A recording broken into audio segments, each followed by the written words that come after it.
নেদারল্যান্ডসকে হারিয়ে মায়ের সাথে গ্যালারিতে আনন্দ ভাগাভাগি করতে ছুটে আসেন শেষ পেনাল্টি নিয়ে জয় নিশ্চিত করা মরক্কোর ইসমাইল সাইবেরি।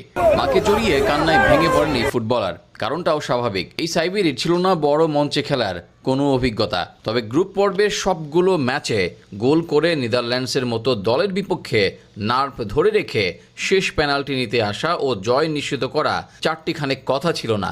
এমন আবেগ তো সাইবেরির ভেতরেই আসার কথা। জয় নিশ্চিত করলেন, সবার আগে মায়ের কাছে ছুটে গেলেন। সাইবেরির মাও তার কপালে আদর মাখা চুমু এঁকে দিলেন। মুসলিম বিশ্বের গর্ব তো একেই বলে। আরও একবার বীরত্বের সাথে ইউরোপের পরাশক্তি নেদারল্যান্ডসকে হারিয়ে রাউন্ড অফ 16-এ পা রাখল মরক্কো। আর তাতে এমন দৃশ্যের অবতারণা যে হবে তা তো আগে থেকে হিসেব করা। ফুটবল এমন দৃশ্যের জন্যই অনেক সুন্দর।